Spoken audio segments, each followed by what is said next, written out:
This is a new series to show the homeowner how to make his house much more comfortable and efficient at the same time. Hello, this is Carl Darch, and welcome to Let's Really Teach HVAC. We have a typical house that we all hear these problems. It's a two-story house, 2 bedrooms upstairs and a bath, colonial bungalow type setup. Each bedroom upstairs on the second floor has 2 supplies and 1 return. The bathroom has 1 supply. The hallway's not real big, but we have a dilemma here. This is Chris. She's a homeowner. She's been living here for quite a while, and she's just given me a story that the upstairs doesn't heat and the upstairs doesn't cool.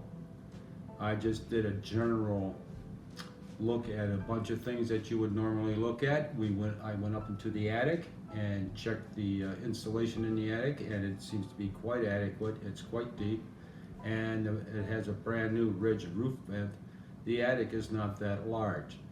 That is part of a situation, because when you have a very small attic with a very low to the ceiling height in the second floor, the heat buildup there, even though it is ventilated, can be extreme. But in general, cannot see all of the ductwork, but the ductwork that we can see is interesting, to say the least. To say the least, right? I found 1 floor boot that isn't even connected to the register in the floor. So one of the things we're going to do is take all the grills off and make sure that the boots are all up tight and sealed. If you have seen my previous videos, you have noticed that we were talking about energy efficiency and duct sealing. One of the major leak areas is at the boots where they come through and they're at the floor. So we will make sure all of the air that people are trying to get into the room is actually getting into the room. I also noticed that upstairs we have a little problem with return air. They're both low. In best case scenario, we're going to have to take them and make them high wall also, because we can't get the heat out of the second floor. That will help. They run the blower 24/7, which helps with, we all know, balancing the system out. But if the system is as bad as it looks like, that doesn't even help. So there's some more engineering and some other things that we have to do, but we're going to get us started. Chris, how long have you lived in this house? About 6 years. And has it ever really heated and cooled correctly? No. This is a challenge. Somebody decided to put in a new furnace and air. You have the top of the line, good Carrier unit, but equipment does not heat the house.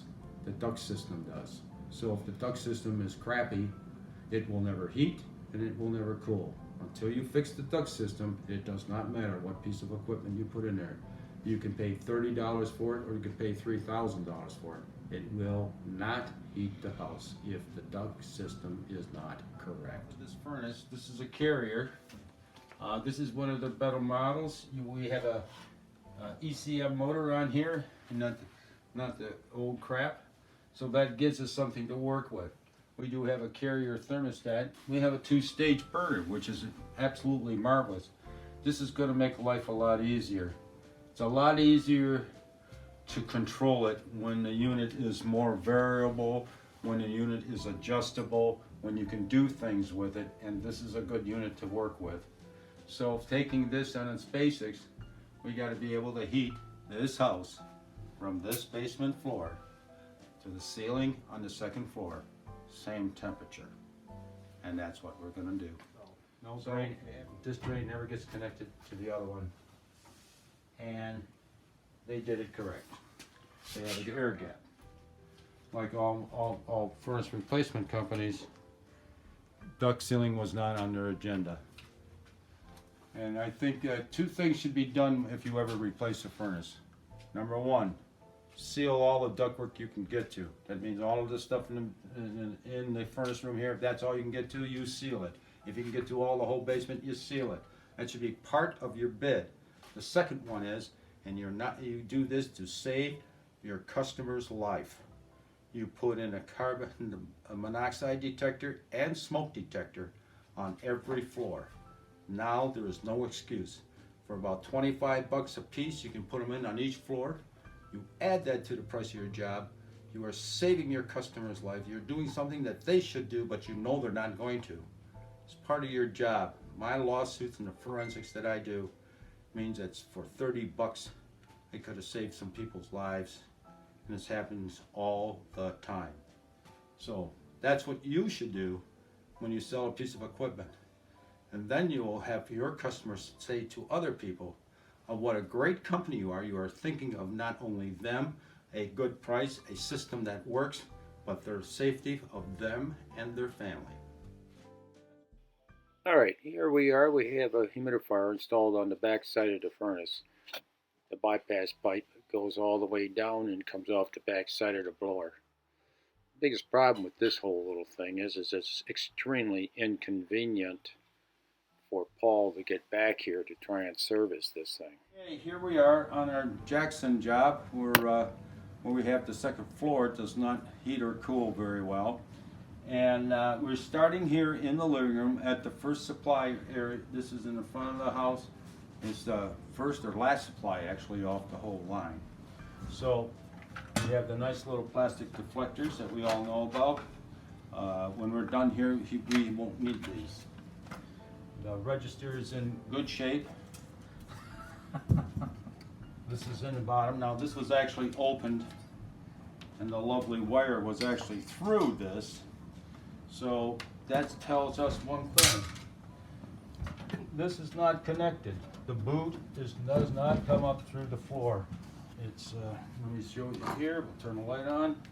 As you can see here, the boot is just underneath the floor and blowing out into the basement and into everything else. All of the supply openings in the house are basically this way. So we must start at the beginning. We need to clear the carpet back.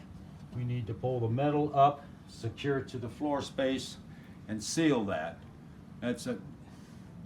If we start there and do the whole house that way, we'll show you how to do this so a homeowner can do it themselves. And if we start there and do this, this should greatly increase the efficiency of the system.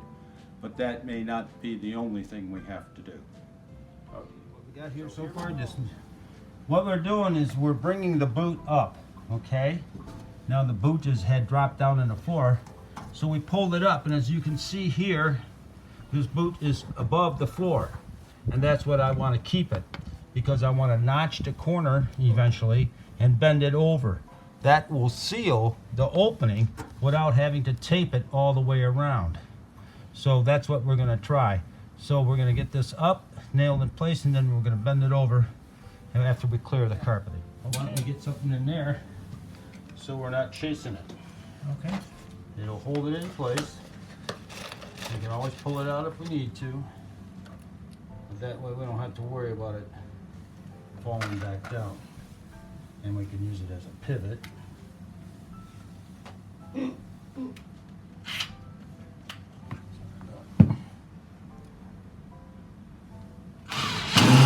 Okay, now that won't fall down. Now the idea is...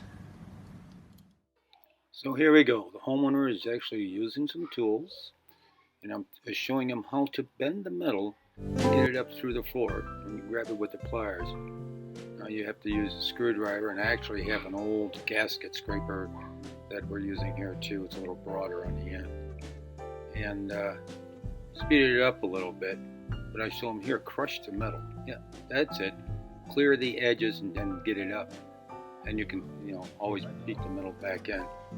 At first, he was very apprehensive if he was going to wreck the metal and you couldn't do anything with it later.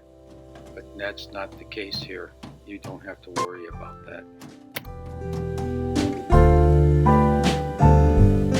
Okay, when we get those, so we're going to hold it, and then we can do the carpet cut and the bend. Get one screw in here to hold it in.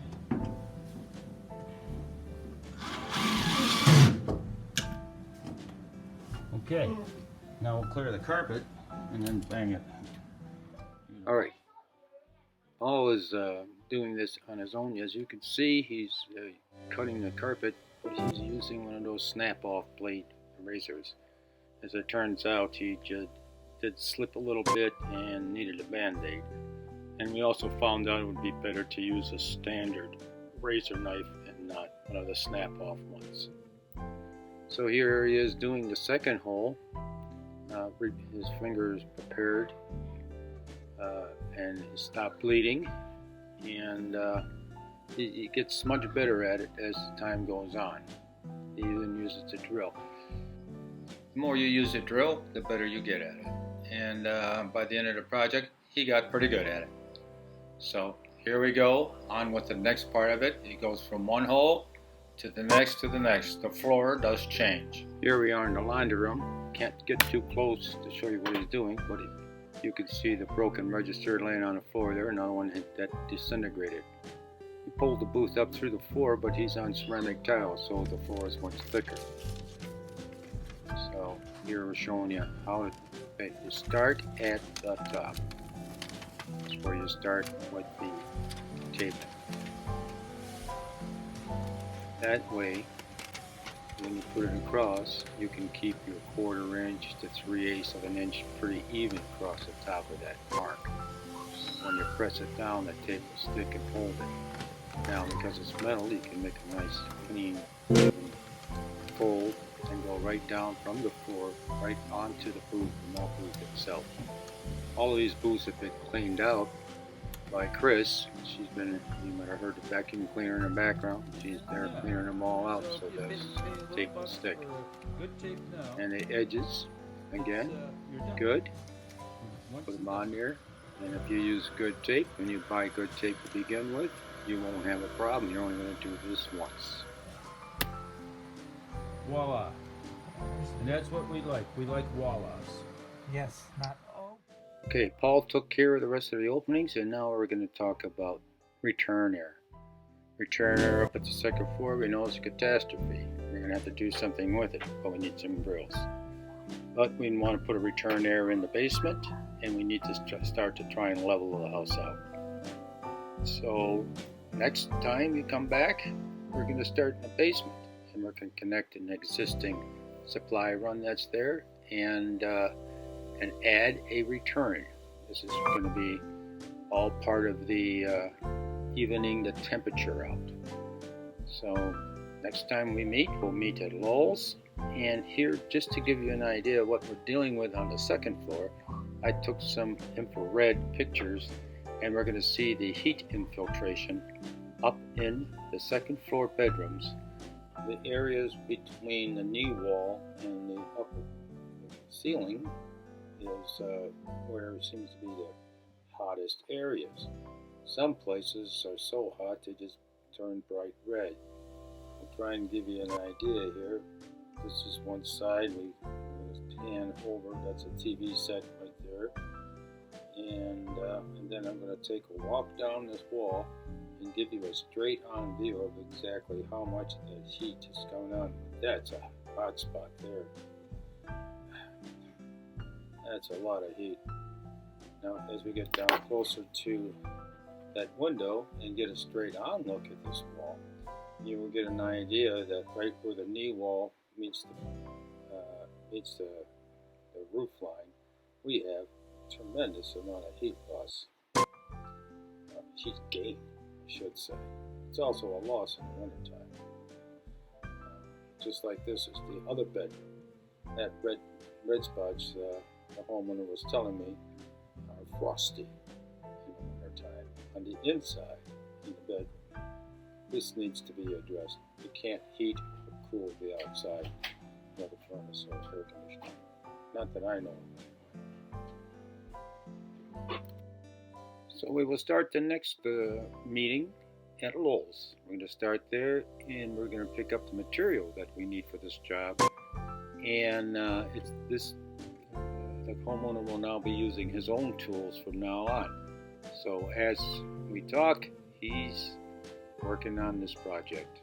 And I'll see you at Lowell's next time.